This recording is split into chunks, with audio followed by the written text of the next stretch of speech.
After reaching the heights of global stardom off the back of his studio album The Slim Shady LP, Eminem and Dr. Dre got back into the studio to craft his next masterpiece. And despite having a hit out the gate with his first album, his next album would surpass it in almost every way.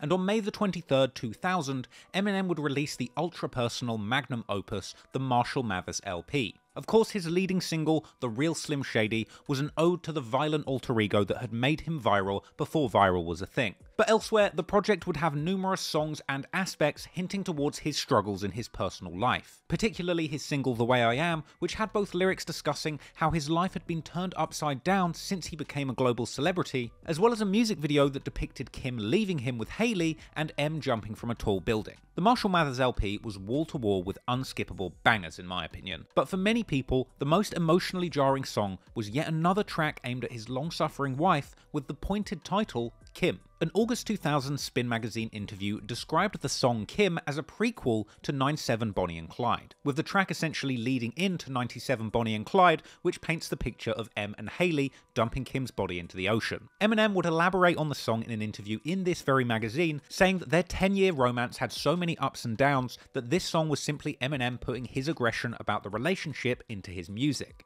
And also suggesting that Kim is apparently okay with this, saying that he makes songs about killing her and then goes home to her, but she understands, saying that they're both crazy and even comparing themselves to The Odd Couple. But the lyrics to the song Kim were a bit further than anything you'd expect to see in The Odd Couple. Eminem actually said in a VH1 interview that he heard the aggressive and emotional beat for Kim and imagined her screaming in his face when he wrote the song. I just pictured her in my face and me being able to scream at her like that and really tell her how I felt. The song itself captures Eminem's side of an argument with Kim, foreshadowing those events of 97 Bonnie and Clyde, as he yells that Hailey shouldn't see what he's about to do to her, with Eminem shedding light on what it is that would actually drive him to be so angry towards Kim, suggesting that this whole argument took place after he discovered that Kim had been with another man, with this man likely being the new stepdad that Eminem references Hailey having in 97 Bonnie and Clyde, with M ending the first verse saying that they're going for a drive, with Hailey sitting up front and Kim in the trunk. Eminem would switch from rapping in the verses to a crooning sung chorus, which creepily sees him saying that he doesn't want to go on living without Kim in his life. As dark and nasty as the subject matter is, the words themselves are painting a picture of a man so deeply in love that he would rather die than be without this woman in his life. And in the second verse, Eminem would ironically open up, admitting his own infidelity, which likely caused Kim to feel comfortable cheating in the first place, but absolving himself of all responsibility, saying he cheated years ago when he was 18 and that he thought they moved past that. And in a lyric that was apparently censored on the publicly released version of the album, Eminem would reference that stepbrother that he inferred suffered the same fate on 97 Bonnie and Clyde, with the shocking lyric painting a picture of a 4-year-old boy dead in Kim's living room. Fictional picture, by the way, YouTube, if you want to get blocking the videos. Anyway, later on the track, Eminem elaborates, attempting to even tell the version of the story that the police might piece together when they discover the murder scene, with Eminem suggesting that when the police arrive, they might think that it was Kim and Eminem fighting over a knife, with Eminem getting his throat cut and the child being taken out as a witness, before suggesting that the police would have thought Kim might have ultimately concluding that he might stage the scene to look like a double murder-suicide that she was responsible for. The song would end with a chilling moment where Eminem screams, "Bleed, bitch, bleed," which we can assume is the moment that this fantasy murder actually takes place in the song. And the very last moment of the track actually ends with the sound of a car trunk being shut. This was of course the very same sound effect that is heard right at the start of the song 97 Bonnie and Clyde that Kim is a prequel for. The song Kim is a chilling track, but once again the way Eminem ties this story together perfectly with his previous murder fantasy anthem, along with details and sound effects that connect the whole narrative together, and along with the fact that the song is a chilling yet emotionally moving snapshot of exactly how Eminem used to feel in these screaming arguments with Kim, just proves how much of an incredible artist he really is. Whether or not you agree with the sentiment behind the song, you can't deny that Eminem was taking rap music to bold, emotional new heights with this track. I would argue that no one has ever attempted anything so emotionally potent in the rap game before or since. And clearly the music listening public at large and Eminem's peers in the rap game were stunned by what he had created. In fact, Dr. Dre and Snoop Dogg would say in a documentary about the track that they could not believe what they were hearing the first time that the song Kim was played to them. I think my jaw hit the ground when I heard that the first time. He's talking about killing his wife. Who don't feel like that sometimes? You know what I'm saying? He just was crazy enough to write a song about it.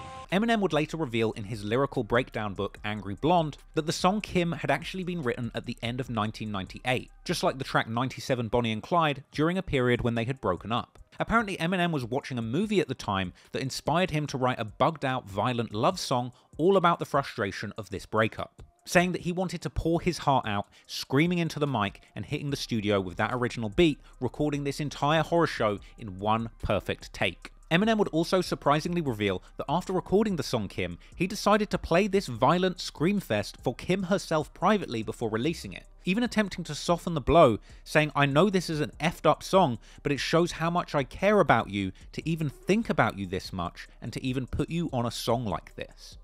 Twisted. But apparently, he let her listen to the song in his driveway, with a stunned Kim saying that she thought Eminem had truly gone crazy. Kim would later claim in an interview with ABC News that she felt humiliated by this song. I was embarrassed, I was humiliated, and then I always just wondered what people think of me, you know? He is supposed to be the man that loves me and is supposed to protect me, you know, from being hurt.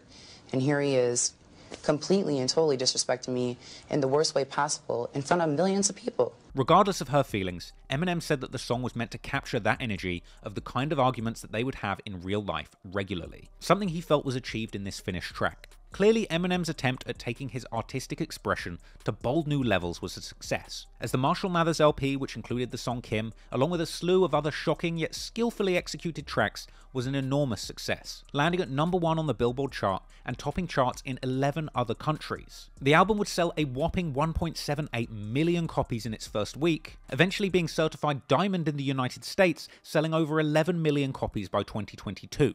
And it went on to become an international all-time best-selling album, moving 25 million copies worldwide, with Eminem himself winning the Best Rap Album award at the 2001 Grammys. I guess first of all, I want to thank everybody who could look past the controversy or whatever and see the album for what it was, and also for what it isn't.